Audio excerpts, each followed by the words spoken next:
Welcome guys to another Christmas calendar video. Now today things aren't really going to be very Christmassy. This is more of a requested video rather than anything else. I've been asked by numerous people how do I make my videos sort of start to finish. Now I've done a tutorial in the past where I've sort of briefly hovered over this, but I've never actually gone into as much detail as hopefully I'm going to go in today for you guys. First things first, whenever I'm making a vlog or any video, the thing I always get set up is my camera. That's to film the content. Now, the actual cameras that I use, I have three. One of them's not even mine, but the three are my phone, my GoPro, and then Kaylee's iPhone, generally. If my phone dies on power, or I want a video from a different perspective, I often use Kaylee's iPhone. But in terms of the main camera, my Samsung S8, that is the standard model, midnight black if you want in the colour. That's not the Pro edition, the Plus edition, Pro Plus, whatever. In terms of my camera itself, I often use the front-facing camera for face cams. It's a lot easier. I can see where it is, so I can always angle it. Whereas if you're doing the rear camera, for all I know, I could be filming like this or like this, and it'd be a bit of a pain. So in terms of what I film in, I always film in 2560 by 1440p, which in theory is double HD, which I've only just actually found out before making this video. And I've also got that set up on the rear-facing camera. So let's quickly switch over to that. And this is the rear-facing camera. So again, I film in 2560 and 1440. That is basically just because then both the videos have the same frame rate, 60 FPS, and the same aspect ratio. Is it aspect ratio? No, pixel resolution. That's the word I'm looking for. But yeah, I don't like using the rear-facing camera for face cams because one, it hurts my arm for some reason, and two, I can't see what I'm doing. So I don't even know if this is on my face. So I think it is, but I prefer the front-facing camera. Let's switch back. Now you might have seen a quality difference between the two bits of footage that I just filmed there. Basically, yeah, the front-facing camera has a lower megapixel camera than the rear-facing camera, and basically megapixels will capture more quality. But again, in terms of the actual camera specifications, I'll go into that a little bit later when we talk about how I make the videos and while stuff's downloading across. So yeah, in terms of the camera, I always film in 60. I always film in 2560 by 1440, double HD on both cameras. So now that we've covered how I film the videos, we're going to switch things around to my computer, and we're going to talk about lighting's always a thing as well. We'll talk about that in a sec. How I do things from my computer. Now the next part is transferring my videos over to my computer. So to do that, I use my charger wire. We plug it into a USB 3 because it always gives me more power, and then I plug this end into the phone. However, I can't actually film me dragging these off. Well, I can, but there'll be no face cam because it doesn't allow me to use the phone as a media storage device and as a camera at the same time for video reading options. Now, when it comes to actually downloading the videos onto the computer, once I've plugged my phone in, I will navigate over to my videos. I will then wait until it appears in my side menu. There we go. So I'll just double click on that and open it as a new window. Then I'll navigate through my SD card to my DCIM to my camera, and then I'll just scroll right down to the bottom, and that's where you can see all the videos. Make sure that's them all a sec. There we go. And yeah, generally just highlight them all. I always cut, never copy, save storage on the phone, and then I always stick them into a folder called phone videos. All the videos on there are vlog pictures and vlog videos that will be in the upcoming vlog. You can also see in the top corner I've got the Q&A request. That will be the next Christmas calendar video. That is the video where you guys requested comments and questions, and I will be answering those for you in that video. So, now just while this is copying over, I'll just quickly talk you through the actual specifications of the camera that I use. Now, the front-facing camera is an 8 megapixel autofocus camera. It has an f1.7 aperture, a field of view of 80, and other little things. We've got a sensor size of 1 to 3.6, and a pixel size of 1.22 the I'm not sure what measurement that is. I'm also reading this off a spec sheet because I don't know off the top of my head. And for the rear camera, it's a dual pixel 12 megapixel autofocus camera with an f1.7 aperture, field of view of 77, pixel size of 1.4 sensor size, of 1 to 2.55. Okay. Other features that the rear camera has is slow-mo. I used to use that quite a bit, but I don't really use it much in sort of false lighting because it flickers. The frame rate can't match the speed of the bulb, so you'll get like juddering and horrible stuff going on there. Pro mode, hyperlapse, panorama, and food. Now, these are sort of more related to photographs rather than videos, but if you've seen my Instagram, you'll see that I'm a foodie, and I like to get lots of videos of my food. So I use the food filter, food mode is what that's called. And in terms of the other features, things like motion pictures, filters, grid lines, quick launch, selective focus, which is amazing. Selective focus, so you can see now my face is actually really clear. I say that rear camera would be better, but yeah. And then we've got autofocus on my background, so you can see it blurs my face. I used to use autofocus a lot. Only problem was it'd flick in and out too much. You might have seen in the reaction video where me and Kaylee watched our old Christmas vids, it would keep popping in and out, and it'd look a little bit meh. So that was that. Other things, location tags. Again, I use that on photographs. Virtual shots, never used it. Video digital image stabilization, best thing ever. That. Don't know if it works on the front-facing camera, but I know it works on the rear. Basically, if I shake the camera like this, it doesn't affect the video too much. I think. And then, of course, HDR, which makes me look beautiful and bright, and also colourful. But yeah, guys, that is my camera specs. Welcome back, guys, to the video editing side of things. Now, the audio might sound a bit different. That is because I've switched over to my headset. The headset that I use is a Logitech G933, a wireless beauty. Now, the software that we use is Vegas Pro 15. I used to use Vegas Pro 13, but got a bit outdated, so I updated it to 15. We're greeted by this wonderful system, this wonderful program. Now, this is how my intros look. Now, at the start of every video, you know I have my intro. The video was created not by myself, but through a separate online sort of video editing thing. So I took someone's template and I reworked it, changed the colours, changed the timing, changed the text, all that stuff, and then I ended up with the intro that I've got. So in terms of creating the intro, that's how that was made. It's got several cuts in. These cuts will be changed, like there's colour filters on these, there's speed adjustments, that's what this zigzag line means. It means I've adjusted the speed of it, and things like that. But in terms of making the actual intros themselves, we need an audio track. Now, the audio track that we're using today is Anders Nilsen Salsa Tequila, the same song which we used in our Bella Medina vlog, me and Kaylee.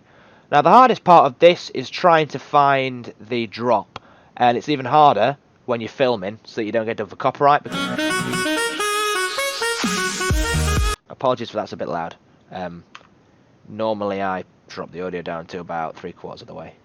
So, what have we got? We need to find the second frame of... Is it the first frame? It's the first frame of where my text sort of jumps in front of the screen. Put the drop there, drag that out, and now this should be synced up properly to my template.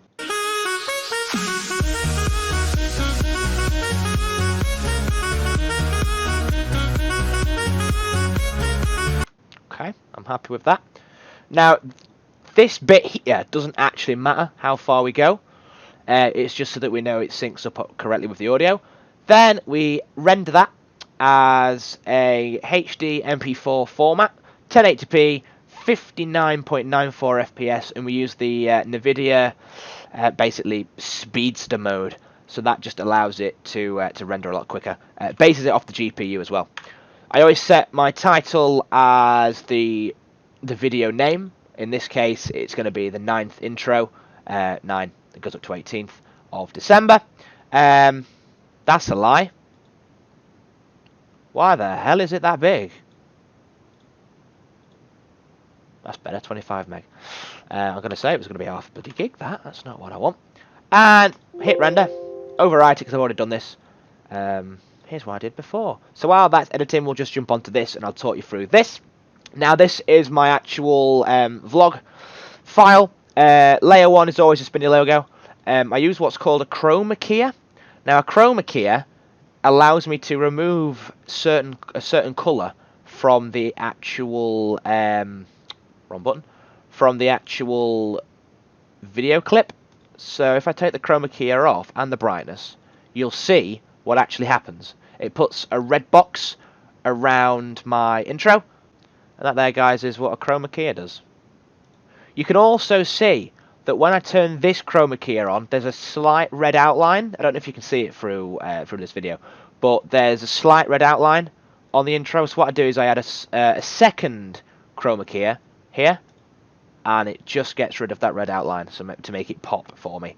Now, in terms of my intro, since the rebrand, I've split my video into 3 separate layers. We have a chroma keyed video clip, then we have an audio clip, and then we have a standard video clip below that.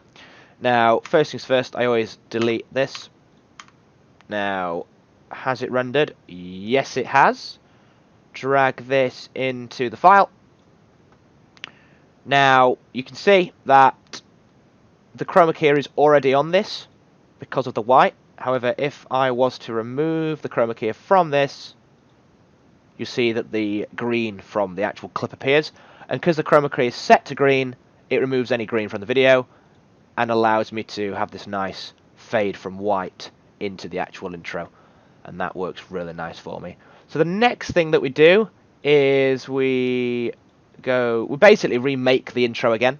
So we cut to there. We don't click that. I keep clicking things I shouldn't be here. And then we cut to when the first bit of black in the top right corner shows, which is there. Go to the frame just before that happens. Cut that. Drag that down. I shouldn't have actually done that because now I've ruined this bit. But we're going to get rid of that and we're going to put it back in anyway. And now you'll see that the intro does what it's supposed to. The last thing I need to do is sync up my intro so that it's correctly in line with when this intro comes up. And then if we skip a few frames ahead, you can see that as it hits black, that's when my spinny logo spawns. Appears, we'll say. Next thing is we need to change this to day 9. So the way this works is I've got a few keyframes. Keyframes are used to signify an action within a video. So this keyframe basically acts as the end of the full screen view, and then we've got this keyframe which zooms into the number, and basically from this keyframe to this keyframe you can see that that's what happens. So that's how we do the zoom in effect on there. Last thing to do is for the intro, we need to go back to downloads, not documents, downloads, and find the song. Chuck the song back in. Find the bit again, which is the intro.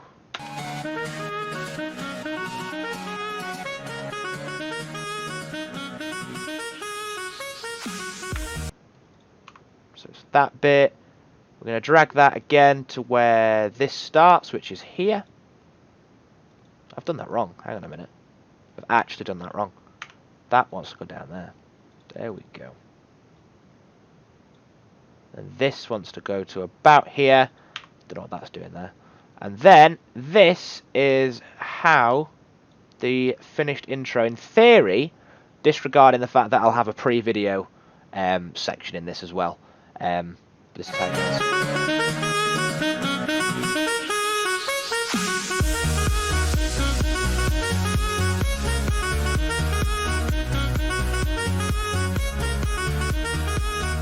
And there you go. That is how the intro, in essence, goes.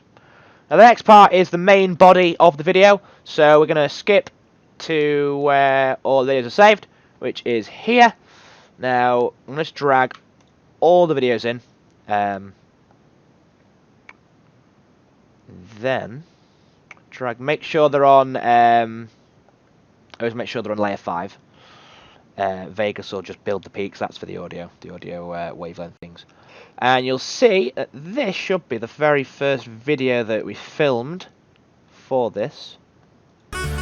Welcome, guys. Yes, it is. So now that's synced up absolutely fine. Now we're going to cut to the end of this clip. Let's quickly switch over to that. And then what we're going to do is we're going to put a cut here. Now, cut is just basically a block-to-block edit, and it looks a little bit like this, if it works. We switch over to that. And this is the rear-facing camera. It's a little bit of a stutter there. I think it might have been the actual software that couldn't keep up. And this is the... Yeah, it did. Be right. So, and then, yeah, that's basic. That's a, that's sort of a block join. So for this one, we'll put in a fade, just to show you what a fade looks like. So I've got automatic fading turned on my software. So that basically allows me to basically just drag a video over another one, and it will automatically fade whichever end it intervenes with. So this is how a fade looks. Double HD. Better take this off, put it in that, otherwise it will crash. On both cameras. So now that we've covered... And that's basically how a fade goes. So this video here is not actually going to be used as a video. It's going to be used as a separate audio clip. So I'm going to delete that, and then all we've got here is the... Now when it comes to actually downloading the videos on... the audio. That is how I link two separate devices together. And then the last thing would be a face cam, but I don't actually have a face cam in this, so I can't actually show you how I do that. But now, guys, what I'm going to do is finish off this video, and then we'll come to the finished render right at the end. And this, guys, is in theory the final render. Obviously, straight after the clip ends where I talk about putting in the final clip, there's going to be this section that I'm filming right now. Added on to the end, but pretend we finished it. We'd stick in the front, the pre-video section, and we would jump into render, and we'd basically do the exact same steps as we'd do if it was a vlog intro. So we'd make sure it's on 1080p, 59.94 FPS. We'd set the video title to my title name, and I'd hit render. Obviously, I'm not going to do it, and we're going to wait till we're finished. But that, guys, is it. Hope you've all enjoyed watching today's video. Sorry it's been quite lengthy. Stay tuned for the Q&A coming very, very, very, very, very soon. Until then, guys, bye-bye.